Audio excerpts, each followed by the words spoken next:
प्रत्येक गोष्टीकडं जर अ,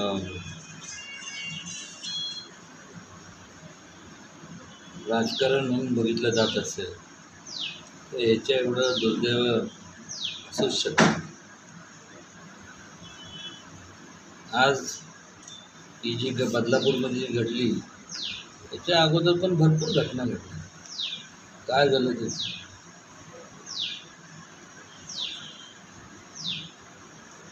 म्हणजे मला आश्चर्य वाटतं की लोकांना समजत कसं नाही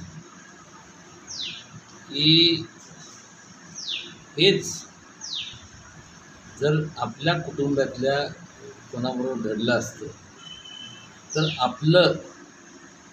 आपली म्हणजे त्या व्यक्तीची रिॲक्शन काय असते.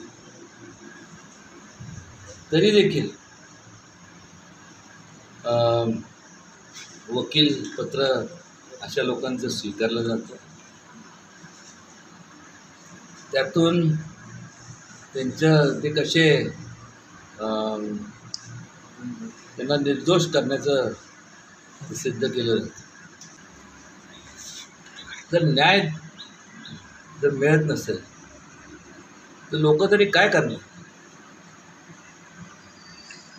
मला माहीत नाही. मी तर आता खऱ्या अर्थाने तुमचं टेलिव्हिजन किंवा बातम्याबद्दल सोडून दिलं. काय करायचं मला सांग. कुठं जायचं लोकांनी, कुठं मागायचा न्याय, कोणाकडं मागायचं.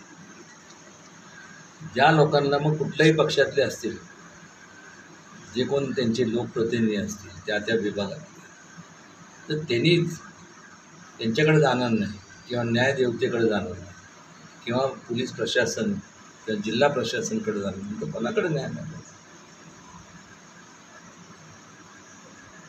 आणि हे असं घडत जाणार. त्याचं कारण सांगतो. कारण की धाक जो म्हणतो ना तो आता राहिलेला नाही, शिल्लक राहिला.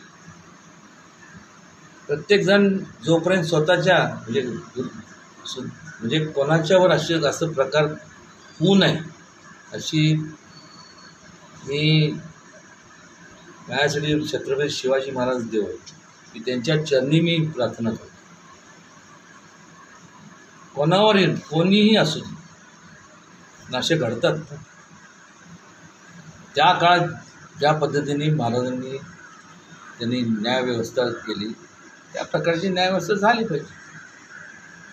किंवा एखादा संपूर्ण न्याय ह्याच्यात म्हणजे तुमच्या कायद्यात बदल करा. काय होणार आहे. एखाद्याने रेप केला किंवा असं केलं, काही करू नका, कशाचाही विचार करायचा नाही. सरळ लोकांसमोर त्याला जाहीर फाशी देऊन टाका, या लोकांच्या ताब्यात द्या.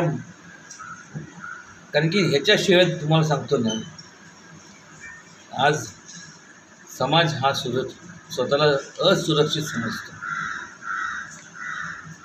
आता काय तो कसब बिसब कोण तो मला सांगा ना. एवढ्या लोकांना, निष्पाप लोकांना मारलं तर त्याच्यावरती करोडो रुपये खर्च झाले. हे जर संपूर्ण जर दुसऱ्या देशात असतं तर त्या देशातल्या लोकांनी एक क्षणभर विचार न करता त्याला गोळ्या घालून मारून टाकलं असतं. हा फरक आहे. मी कम्पेअर करत नाही. आपला देश काय म्हणजे शक्तिशाली नाही अशातला भाग नाही. पण आज ज्यांचे संपूर्ण एखाद्याने अन्याय केला, त्याची जर पोच जास्त असेल तर परस्पर मग सगळे संपूर्ण त्या परिस्थितीत त्यांचं ऐकलं जातं. आणि ज्यांच्यावरती अन्याय होतो त्यांचं काहीच ऐकलं जातं नाही.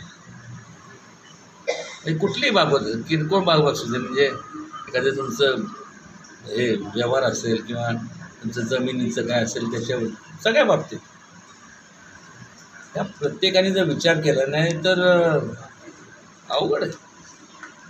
लोक आमदार, खासदार, लोकप्रतिनिधीला जर विश्वास उडाला तर कोणी विचार करणार नाही. आणि ती वेळ मला वाटते जर आत्ता सुधारणा केली नाही तर ती वेळ यायला काय फारसा म्हणजे काळ वाट बघावी लागणार नाही. जर तू पण ज्या संपूर्ण जे कोण असतील, सत्ताधारी असू दे विरोधक असेल, यांच्या कुटुंबाबरोबर झाली असते तर काय केलं असतं? बोलले असते का? मग त्या ज्यांच्या कुटुंबाला ज्या परिस्थितीला सामोरं जायला लागतं, प्रत्येक गोष्टीत मी स्वतःला त्यांच्या ठिकाणी समजून काय म्हणून मी बोलत असतो. गोळ्या घालून मारण्यापेक्षा ना ते फार सहज झालं. ह्या लोकांना आहे ना जनतेत सोडायला पाहिजे, जनतेने त्यांचे फार त्यांना तुडून मारलं पाहिजे.